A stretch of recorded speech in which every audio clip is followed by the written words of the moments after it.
আসসালামু আলাইকুম সম্মানিত শিক্ষার্থীবৃন্দ, গেম অফ স্টাডি এর তরফ থেকে আমি আবির স্যার সকলকে স্বাগতম জানাচ্ছি এসএসসি জেনারেল ম্যাথের চ্যাপ্টার 3 এর ক্লাসে। তো গত ক্লাসে কিন্তু আমরা 5 নাম্বার যে ম্যাথটা ছিল সেটা কিন্তু সলভ করেছিলাম ইনশাআল্লাহ। আশা করি ম্যাক্সিমাম হচ্ছে স্টুডেন্ট বুঝতে পেরেছেন। তো এই ম্যাথটা হচ্ছে ঠিক সেম একই রকম, হ্যাঁ, তবে হ্যাঁ একটু চেঞ্জেস আছে। ঠিক আছে, তো একটু দেখে নেন যাদের হচ্ছে এই ম্যাথটাতে হচ্ছে প্রবলেম হচ্ছে। তো আজ হচ্ছে আমরা যে ম্যাথটা সলভ করব সেটা হচ্ছে 6 নাম্বার যে ম্যাথটা আছে। ঠিক আছে, তো 6 নাম্বার ম্যাথে যাদের প্রবলেম আছে তারা অবশ্যই হচ্ছে মনোযোগ সহকারে ক্লাসটি করবেন। আর হ্যাঁ, আগের ক্লাসগুলো যারা মিস করেছেন তারা অবশ্যই হচ্ছে আমার প্লেলিস্টে গেলেই কিন্তু আপনারা পেয়ে যাবেন। তো এক একটা অঙ্ক কিন্তু একটার সাথে আরেকটা রিলেটেড। ঠিক আছে, আর যাদের সূত্রতে প্রবলেম আছে অবশ্যই এই অধ্যায়ের যে বর্গের যে সূত্রগুলো আছে, সূত্র এবং অনুসিদ্ধান্তগুলো, সেগুলো অবশ্যই আপনারা উদাহরণের ওইদিকে পেয়ে যাবেন। তো ওগুলা হচ্ছে আগে কমপ্লিট করে তারপরে আসবেন। ওকে, আচ্ছা, তো এবারে আমরা শুরু করতেছি। তাহলে তো আমাদের প্রশ্নতে বলা হচ্ছে যে 2x plus 2/x equal to 3 যদি হয় তাহলে x square plus 1/x square এর মান কত। ঠিক আছে, আমাদের এটা বের করতে হবে। তো মূলত এই মানটা বের করতে হবে। আচ্ছা, তো আমরা এটা কিন্তু কোনো প্রমাণ না, হ্যাঁ, ফার্স্টেরটা হচ্ছে যে 5 নাম্বারটা ছিল আমাদের, এটা থেকে এটা 322 যে প্রমাণ করতে হইতো, যেটা গত ক্লাসে কিন্তু আমরা দেখেছিলাম। তো এটা কিন্তু ওইরকম না, এটা জাস্ট এটার মানটা বের করে ফেললেই কিন্তু হয়ে যাবে। অর্থাৎ এই যে x square plus 1/x square এর মানটা বের করতে চাইছে আমাদের। ঠিক আছে, বের করতে হবে। ওকে, আচ্ছা, তো আমাদের দেওয়া আছে কোনটা, দেওয়া আছে হচ্ছে 2x plus 2/x equal to 3। ঠিক আছে, আচ্ছা, তো আমরা কিভাবে সলভ করতে পারি চলুন দেখে নেওয়া যাক। তো 6 নাম্বার যে ম্যাথটা আছে তো এটা একটু দেখি। হ্যাঁ, ওকে, তো আমাদের ফার্স্টে এটা হচ্ছে আমাদের প্রশ্ন, এটা তো তেমন বোঝানোর কিছু নাই। এবারে আমাদের যেটা দেওয়া ছিল অর্থাৎ 2x plus 2/x equal to 3।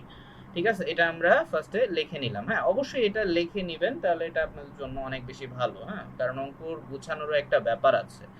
ঠিক আছে, যত ফ্রেশ করে করবেন সুন্দরভাবে তত বেশি নাম্বার পাওয়ার সম্ভাবনা আছে। আচ্ছা, 2x plus 2/x equal to 3, দেন হচ্ছে আমরা যে কাজটা করতে পারি সেটা হচ্ছে 2 কে কমন নিতে পারি। হ্যাঁ, 2 কে যদি কমন নেই তাহলে আমাদের থাকতেছে কি x প্লাস 1/x থাকে, তাই না?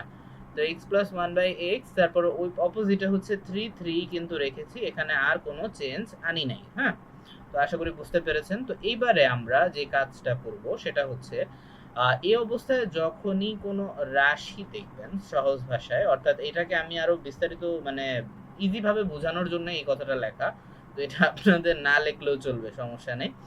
কারণ হচ্ছে আমরা জানি যে কোনো রাশি প্রক্ষান্তরের ক্ষেত্রে কোনো রাশি যদি গুণ অবস্থায় থাকে তাহলে এটা সাইড চেঞ্জ করে ভাগ হয়ে যায়, তাই না? এখন 2 যেহেতু গুণ অবস্থায় ছিল, তো এই রাশিটা 3 এর সাথে 2 ভাগ হয়ে গেছে। ঠিক আছে, ওকে, এখন এইবারে যে কাজটা করতে পারি, আচ্ছা, 2 অপোজিটে ভাগ হয়ে গেছে, দেন যে কাজটা আমরা করতে পারি সেটা হচ্ছে এবারে x plus 1/x whole square হচ্ছে আমরা যদি করি, অর্থাৎ সহজ ভাষায় বলতে গেলে বর্গ যদি আমরা করি। হ্যাঁ, এখানে অবশ্যই বর্গ করতে হবে, কারণ কি আমাদের এখানে একটু ভালো করে খেয়াল করলে বুঝতে পারবেন এখানে আমাদের চাইছে কিসের মান, x square plus 1/x square, তাই না? এখন x প্লাস 1/x যেহেতু আমরা পেয়ে গেছি, তার মানে কি এখানে যদি আমরা স্কোয়ার করি তাহলেই আমাদের বর্গর ইয়াটা চলে আসবে। ঠিক আছে, কারণ বর্গ আর স্কোয়ার মানে তো একই, তাই না? আচ্ছা, এবার দেখেন এই যে x প্লাস 1/x তাহলে আমাদের হোল স্কোয়ার থাকে যদি আমরা বর্গ করি। তো এবারে আমাদের a প্লাস b হোল স্কোয়ারের যে সূত্রটা আছে আমরা সেটাই লিখবো। হ্যাঁ, এরপর আমরা 3 কে স্কোয়ার করলে আমাদের চলে আসতেছে 9, এরপর 2 কে স্কোয়ার করলে আসতেছে 4। ওকে, আচ্ছা, এবারে দেখতে পাচ্ছেন যে এক্স স্কোয়ার প্লাস তারপরে হচ্ছে এই এক্স এবং এই এক্স দুইটা হচ্ছে কাটাকাটি চলে যায়, তাহলে থাকে এখানে শুধু 2 আর 1/x স্কোয়ার।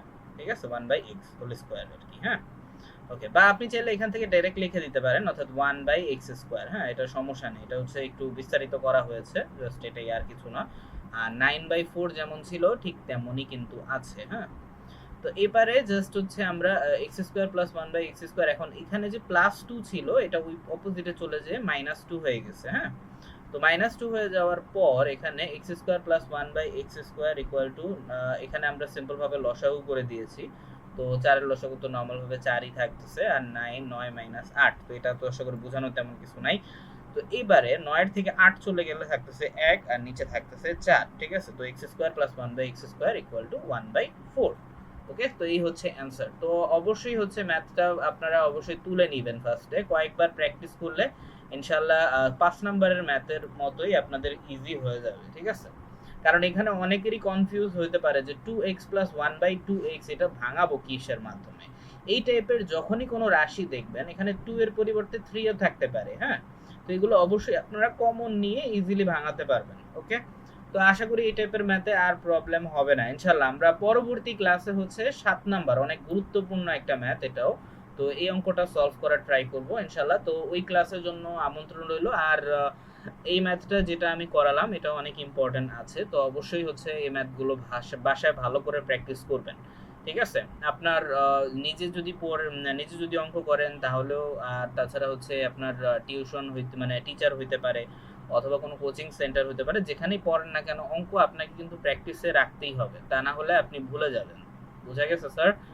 ওকে, তো এই ছিল আজকের ক্লাস ইনশাল্লাহ। আর যদি কারোর প্রবলেম হয়ে থাকে ক্লাসের কোনো অংশ বুঝতে, তাহলে অবশ্যই আমাকে কমেন্ট করতে ভুলবেন না। ওকে, আচ্ছা, তো আজ তাহলে আমি আবির স্যার এখান থেকে বিদায় নিচ্ছি ইনশাল্লাহ। পরবর্তী ক্লাসে হচ্ছে 7 নাম্বার ম্যাথটা ইনশাল্লাহ এটা সলভ করার ট্রাই করব। ওকে, ততক্ষণ পর্যন্ত আমি আবির স্যার এখান থেকে বিদায় নিচ্ছি। আল্লাহ